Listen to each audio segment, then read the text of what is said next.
There is a feeling, a philosophical mood that haunts our modern age. It is a quiet, creeping suspicion that lies beneath the surface of our frantic activity and our endless distractions. It is the suspicion that, at the end of the day, it all amounts to nothing. That our struggles, our values, our beliefs, our greatest achievements, and our deepest loves are ultimately built on a foundation of sand, set against the backdrop of a vast, silent, and utterly indifferent cosmos. This suspicion, when it grows from a whisper to a roar, has a name: nihilism. Welcome to Existential Psychology Insights.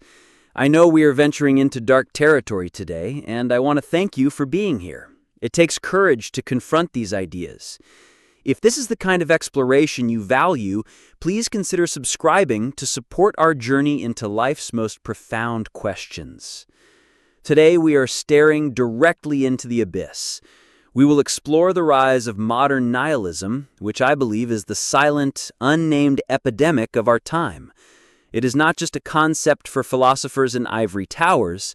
It is a lived, felt reality that manifests as the apathy, the cynicism, the chronic irony, and the pervasive sense of meaninglessness that affects millions. We will diagnose this condition, trace its roots, and most importantly, explore the existential path that leads not around it, but through it. So, what is nihilism, really? At its core, nihilism is the realization, or the belief, that life is without objective meaning, purpose, or intrinsic value. It is the collapse of what the philosopher Friedrich Nietzsche called the highest values. For centuries, humanity was anchored by great, overarching narratives: divine purpose, cosmic justice, inherent moral laws. These narratives provided a why for our suffering and a stable foundation for our understanding of good and evil. Nietzsche, with his prophetic insight, saw that these foundations were crumbling. The rise of science, the scrutiny of reason, and the changing tides of culture were leading to what he famously termed the death of God. As we've discussed before, this was not a celebratory statement. It was a terrifying diagnosis. Nietzsche understood that with the death of this ultimate anchor, humanity would be set adrift in a sea of relativity. If there is no ultimate authority to define value, then everything is permitted, and ultimately, everything is meaningless. This is the entry into the void. How do we see this nihilism manifesting in our daily lives today? It often doesn't announce itself as a formal philosophy. It appears as a pervasive apathy. If nothing truly matters in the long run, why invest deeply in anything? Why commit to a cause, a relationship, or a difficult project? It's easier just to go through the motions, to feel nothing, to protect oneself from the inevitable disappointment of caring about something in a meaningless world. It manifests as chronic irony and cynicism. It's the inability to take anything seriously, the tendency to mock sincerity and deconstruct every value, every belief, every expression of passion, until nothing is left but a clever, empty smirk. This irony is a defense mechanism. If you can prove that nothing is sacred, then you don't have to bear the burden of believing in or fighting for anything. It also manifests as a frantic hedonism or a retreat into distraction. If there is no ultimate meaning, the only logical response, it might seem, is to maximize short-term pleasure and to distract oneself from the encroaching void at all costs. We lose ourselves in endless entertainment, in the pursuit of fleeting highs, in the noise of social media, anything to avoid the deafening silence of a universe that does not speak back to us. Nietzsche, with his characteristic psychological depth, distinguished between two forms of this condition. The first is passive nihilism. This is the nihilism of despair, of weariness, of resignation. It is the response of his last man, who, seeing that everything is meaningless, simply gives up. He seeks only comfort and an end to all struggle.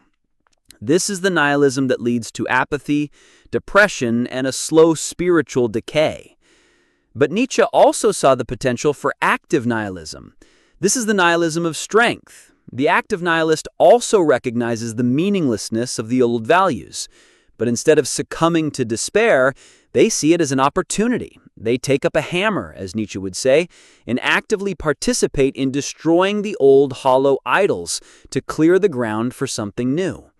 For the active nihilist, the collapse of meaning is not an end, but a necessary and liberating prelude to the ultimate human task, the creation of new values. This is the crucial turning point. This is the existential response to the crisis of meaning.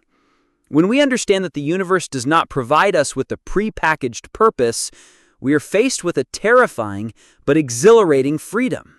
The responsibility falls to us. If there is no inherent meaning in the world, then we must be the ones who bring meaning to the world. This is not a matter of finding a new ideology or a new religion to believe in. That would simply be what Camus called philosophical suicide, another escape from our freedom.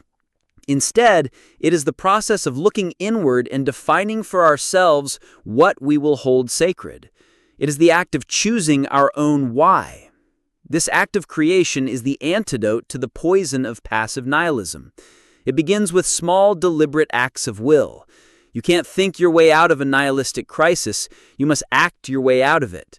You must choose a value, perhaps compassion or creativity or knowledge or courage, and you must begin to live it, to embody it, even if you don't fully believe in it at first. You combat meaninglessness not with a grand argument, but with a small, meaningful action.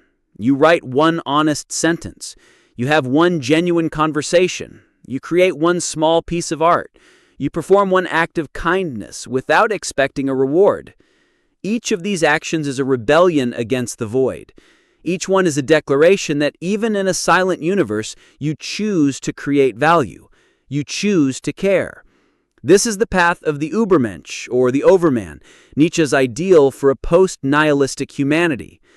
The Übermensch is not a tyrant who imposes his will on others, but an artist of the self who imposes his will upon his own life, shaping it into a work of art that is beautiful and meaningful to him, regardless of cosmic approval.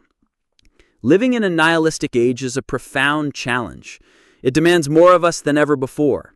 It demands that we become our own source of light, our own lawgivers, our own creators of purpose. The abyss is real. The temptation of apathy and despair is strong. But the opportunity is equally immense.